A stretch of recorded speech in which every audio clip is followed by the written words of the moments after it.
Il est tout à fait pertinent de considérer une personne en situation de handicap comme étant capable autrement. L'essence de cette perspective repose sur la conviction que tout devient envisageable lorsque la volonté et la détermination sont présentes, comme l'a brillamment démontré Michel. Michel, 70 ans, non-voyant, vient suivre un cours dans un club de sport de combat et de self-défense. Michel, en tenue de sport et pieds nus, entre dans le dojo, guidé par Christophe, instructeur de self-défense. Il lui fait faire le tour de la salle, lui présente les dimensions de l'espace de travail, ainsi que les divers obstacles présents au sol ou à hauteur d'homme, tels que les sacs de frappe et les mannequins d'entraînement.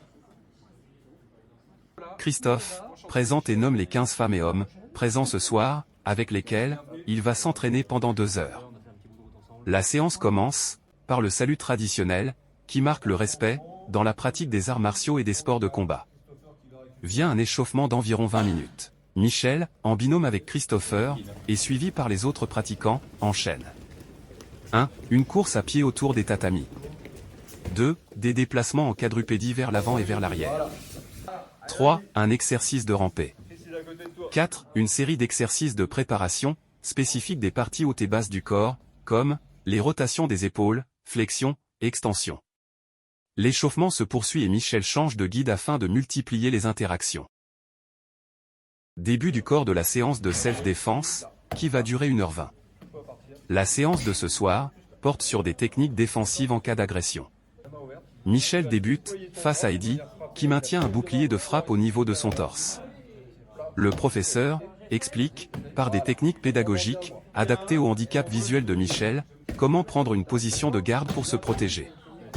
Il lui montre ensuite la façon de réaliser des techniques en utilisant les bras et les mains ouvertes pour donner des coups au niveau du thorax de l'agresseur. Michel répète les techniques défensives, sous l'œil attentif de son professeur, qui apporte immédiatement les conseils pour s'améliorer. Michel perfectionne sa gestuelle en profitant de l'expérience des différents élèves avec lesquels il s'entraîne.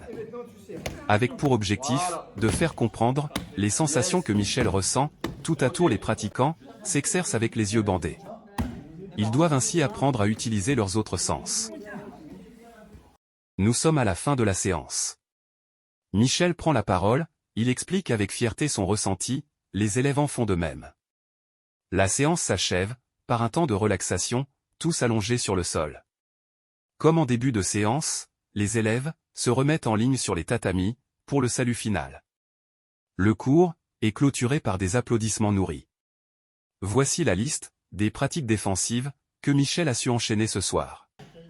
1. Utilisation des bras, paume de main ouverte, pour envoyer des coups directs au plexus. 2. Technique de percussion, avec les coudes ou les genoux, pour repousser son agresseur. 3. Entrée en corps à corps, en position de garde. 4. Saisie, amenée, et maîtrise au sol de l'adversaire. Sincère remerciement à Christophe Héribon, responsable de la Commission nationale de la formation, au sein de la Mix Fighting System France, pour cette initiative louable. Son désir, de l'étendre à l'échelle nationale, au sein de la structure M.F.S., témoigne d'une volonté partagée, de surmonter les obstacles, et de contribuer à la création d'un monde inclusif.